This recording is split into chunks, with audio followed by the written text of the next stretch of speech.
Welcome to IVF This, episode 35, You Are Not Selfish.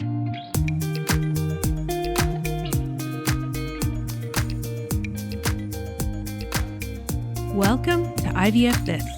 I'm your host, Emily Ginn. I'm a mother to two beautiful and feral boys. I'm married to my favorite person in the world. I'm a social worker, a life coach, and an IVF warrior. I'm here to teach you how to manage your mind and emotions during your IVF journey, to break free from anxiety and regain control of your life, even in the midst of infertility. I'm going to teach you to say IVF this to how we think about, talk about, and experience infertility. Let's go. Hello, my beautiful friends. I hope you are doing very well today. I am doing well too, gearing up for my frozen embryo transfer in a few weeks. So going through all of the things that all of us go through, the fear, the anxiety, the worry, and I'm just kind of sitting there letting myself go through it, letting myself experience the anxiety, letting myself experience the fear, trying as best as I can to catch on to some of my brain's BS when it offers me thoughts like, you're a fraud for not feeling differently. You are never going to be happy if this doesn't work. You'll never have the family of your dreams. So I want you to know that I go through the same things that you guys go through. And I'm here for you. I hear you and I see you. And if you need some help, just reach out. I'm right here. Before we dive into today's topic, I want to share with you all something that I've been working in collaboration with a few other fertility coaches on an open call on Clubhouse on Thursdays at 2 p.m. Eastern Time. It's this beautiful mixture of mindset coaches, holistic fertility coaches, functional medicine practitioners, and other advocates within our community. And so there's usually about 10 of us on the panel every week. If you're not familiar with Clubhouse, it's an audio-only app that used to be only available to Apple users, but is now available to Android users as well. But it's an amazing opportunity to hear speakers that you might have never gotten the chance to be exposed to before. There is a really wonderful infertility community there. And this is by far one of the best panels that I've ever been a part of. So you can come and ask any questions. And if we don't have someone on the panel that day that can answer your question, then we'll take that question and your contact information and send it to an expert that we can connect you with so that person can answer it. Now, that hasn't happened yet because we have a really robust panel, but we have it set up in the event that that might happen. So if you're not on Clubhouse and you want an invite, I still have several. So all you have to do is download the app, create your profile, and then send me either an email to hello@IVFThisCoaching or a message or DM through Instagram or Facebook at IVFThisCoaching and send me your phone number. That's how I can send you the invite within the app, and then you'll be able to join. And then when you're on there, follow me at IVF This Coaching. Surprise, surprise, that's my name. And you'll know if I'm in a room and you can join that room and hear myself or someone else speak. And it's really an amazing platform for connection that's been created. And today I wanted to do a little bit of listener love because it's been a few episodes that I've done that. And this one this week comes from Michelle Kapler. Emily provides useful and simple tools to help navigate your IVF experience. Her ability to add levity and humor to an otherwise difficult topic is so appreciated. Keep doing the work you're doing. Thanks, Emily. Well, Michelle, you are so very welcome. My sense of humor is one of the main things that got me through, so many of the rough patches in my life, as well as my journey. So I'm so glad that I can impart that while also offering these tools and tips to help you navigate yours. Also, thank you for taking the time to rate and review. I know you guys have a million things on your to-do list, and taking that 5 minutes out to rate and review is huge. I've said this a lot on the podcast, but my work is all about changing how we think about, talk about, and experience infertility. And when you rate and review or share the podcast, you're helping with that too. So even if you take a picture, a screenshot of the episode and share it on your socials, thank you so much for being a part of this IVF This movement. All right, let's get into today's topic, which is selfishness. I would say that every single client that I've ever had, And not just every single client, but every female relationship that I've had in my life has this idea of selfishness that comes up. I think most women experience this fear of being or being thought of as selfish, which is why I wanted to talk about it today. So let's start by defining selfishness first. So I turned to the Googles. According to Google, it is a person, action, or motive lacking consideration for others or concerned chiefly with one's own personal profit or pleasure. So first off, I've got a bone to pick with this definition. I know it's kind of hard to believe that I have a contrarian opinion, and yet here we are.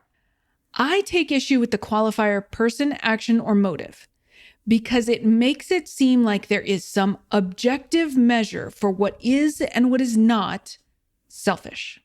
I know I use that term objective measure a lot on this podcast because I think there are so many things that we have just accepted as quote unquote truth that have no true measure, meaning that they are entirely subjective.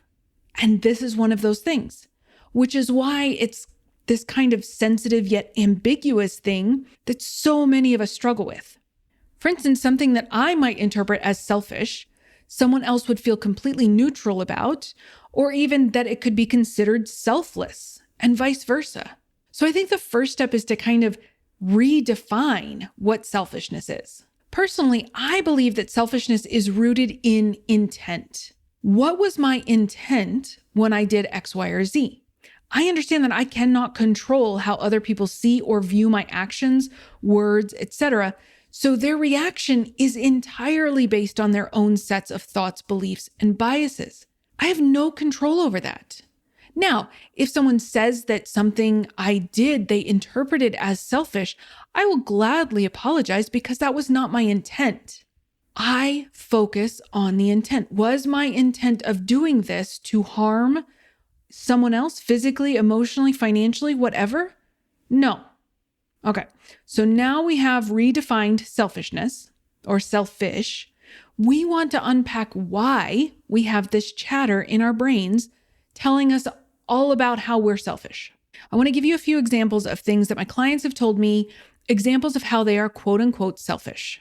A mom who leaves her kids at daycare for an extra 30 minutes after her appointment because she needs a little time to decompress.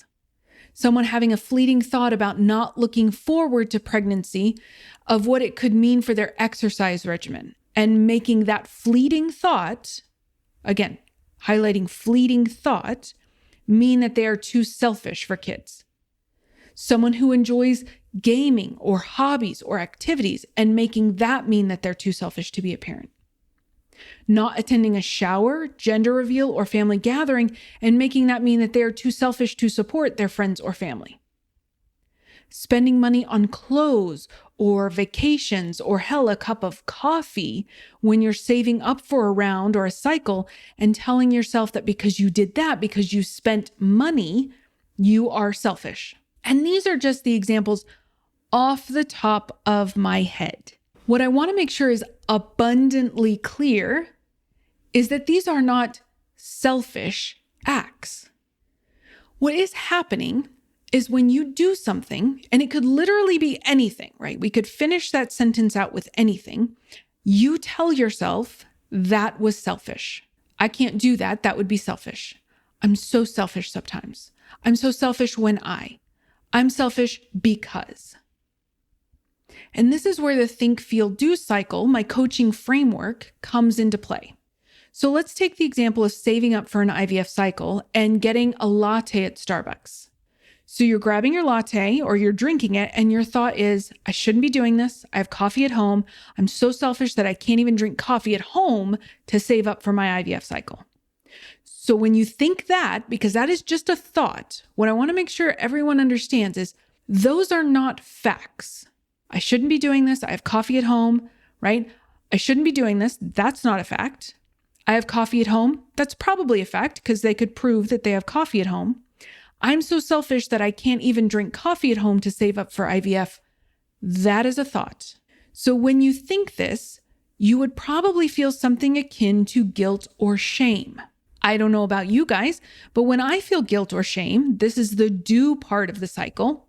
I judge myself, I berate myself, and then almost as a way of relieving the chatter and the berating in my head, I might go out and buy something else, coffee, food, clothes, whatever, just as a way to relieve myself of myself. The think, feel, do cycle is always working.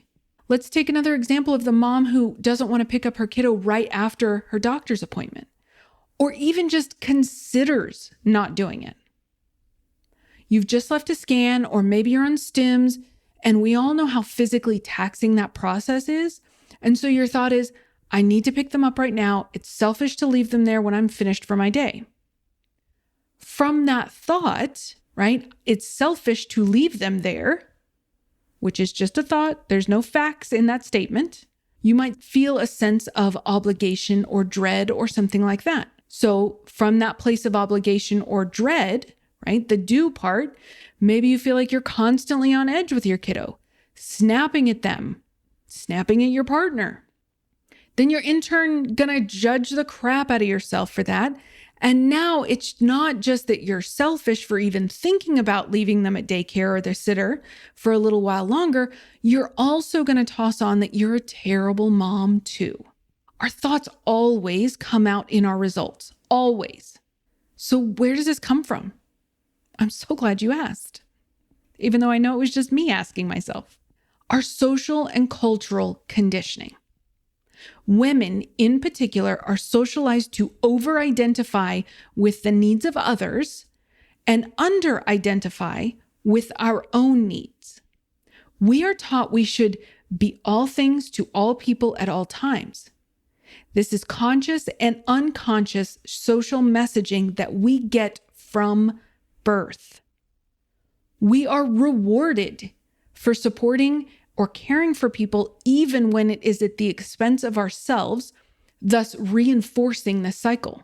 Sometimes it can be a parent that you felt was very selfish, and in an effort to never be like that parent, the pendulum swings all the way the other direction because you want to distance yourself completely from that example. Based on this and/or our socialization, we often interpret the things that we want as selfish. Things that even get in terms of, say, weight loss. If I'm going to lose weight, I have to be selfish. I have to put myself first.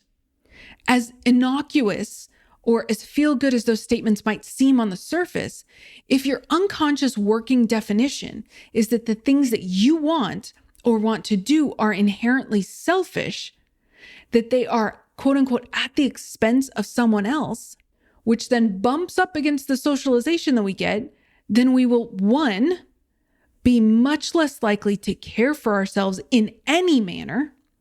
And two, we'll have this kind of low hum of you're selfish, you're a terrible person, you're a piece of crap thought in the back of your head. And what we just described in the think, feel, do cycle, we will always get the opposite of what we want, and you'll feel terrible about it either way. Zero upside, zero. We have gone out of our way to confuse selfishness and self-care.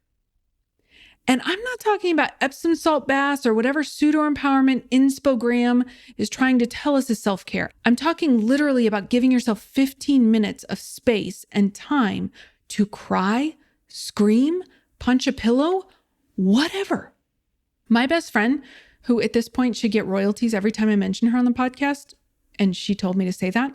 Anyway, one day her work computer died and she took it to the office and they said it would take 3 hours to fix, but because of their COVID practices, she couldn't wait there and work. So she had this 3-hour window of pretty much doing nothing.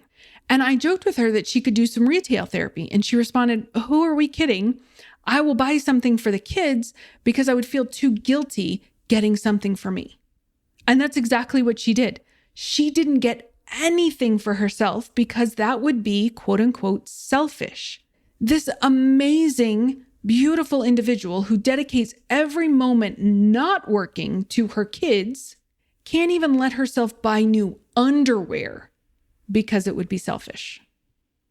Okay, so I'm going to give you a couple of things to think about and a technique to create more awareness around this idea of selfishness and how you can start rewriting your story about you. Number one, and I think this has to be probably one of the most important things that you understand about selfishness, is that the people who are most concerned about being selfish ride the brakes so much that would be impossible for them to actually do something truly selfish, right? If there was actually a measure for that. But they are so preoccupied and so concerned about this that it would take them dipping their toe all the way in the water before it could actually be selfish, right? It's like that adage of if you worry that you're a bad mother, you're actually a good mother because a bad mother doesn't even worry about it, right? It's the same thing. Number two, what would it mean if you redefine the most important work that you do in the world as self-care? I know that is a little bit mind-blowing and maybe even like incomprehensible because it goes against everything that we are taught. But what would it actually mean to redefine the most important thing that you do in your life as taking care of yourself? And that it didn't mean it was anybody else's expense. It didn't mean anybody else had to sacrifice things. It literally was, I care for myself so I can care for others. Because if we look at the think, feel, do cycle of someone who takes care of themselves, someone that makes self-care their priority without defining it as selfish, man, what would that look like? Right? What would that person's think, feel, do cycle look like? The technique or hack, sometimes I call them hacks, that I want to share with you is one of my favorite self-coaching things that I do for myself. And I do it pretty regularly. So first, I start off with whenever I am feeling an overpowering emotion, like a really strong feeling, I will ask myself, what is the most loving thing that I can do for myself right now? Now, this isn't an immediate thing, right? I don't automatically ask myself this. I hope one day that I get to the point where I can almost always drop into self-compassion. It's not like that for me, right? There are still a lot of times that I will react to or avoid emotions for a while. And then when those emotions will not be ignored any longer because feelings are very patient, I'll let myself feel it. And then I will get myself to ask that question. What is the most loving thing that I can do for myself right now? And whatever my brain offers me in that moment is what I do. Scream, cry, take a nap, go for a drive, right? Anything. Your body will know exactly what to do. We're just so used to drowning that voice out and not trusting our bodies that we've stopped asking ourselves that question. And then the second part that I do is, and this is a journaling exercise, so I want you to sit down and set a timer for 2 minutes. Just 2. I don't want to overwhelm you or freak you out. Journaling doesn't have to be this exhaustive process. Set a timer for 2 minutes. In one column, we're going to have 2 columns. So in one column, I want you to write down all of the things that you do or the ways that you are selfish, right? The things that you do that are selfish or the ways that you're selfish. Okay, that's the first column. The second column is I want you to think of any quote unquote selfish act, whether you do it, whether it's something that somebody else has done, right?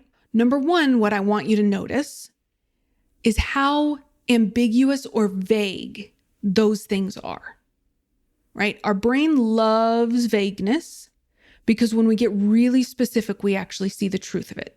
Okay. So first step is to notice how vague they are. Second, I want you to ask yourself, why do I think these things are selfish? Don't let your brain off the hook when it offers some BS like, well, it just is. No. Go deeper. Why? Why are they selfish? Remember, specificity is the money shot. Like that is everything because our brains don't want us to get specific. Our brains don't want us looking past the veil, looking past the curtain because then we're going to see it for what it is, which is just lies that our brain tells us. What you're probably also going to find is that there's no discernible reason that those things are selfish. It's your thoughts. And our thoughts are always optional. So the third part would be the things that you do, right? That first column, I want you to look back and I want you to think, how else could I see this, right? How else could this be interpreted? I don't want to think about it as selfish. There is no measurement for selfish. We know that. We've established that. So I want you to think about how else can this be interpreted? When I stop at Starbucks and get the $5 latte, even though I am saving up for that IVF cycle, how else could I view this besides selfish? Maybe in that moment, I am taking care of myself. Maybe in that moment, I'm throwing myself a little bit of a reward. Hey, I'm working my ass off to save up for this. It's okay that I have a $5 latte. Give your brain an opportunity to come up with the other side of the argument. Usually what happens is we let our brain only come up with one side, and we grab onto that as if it is gospel. So give your brain the space, the opportunity, and the direction to think about something differently. To think about the story that you tell yourself about yourself just a little different. Okay, that is what I have for you today, my friends. Have a beautiful week, and I will talk to you soon.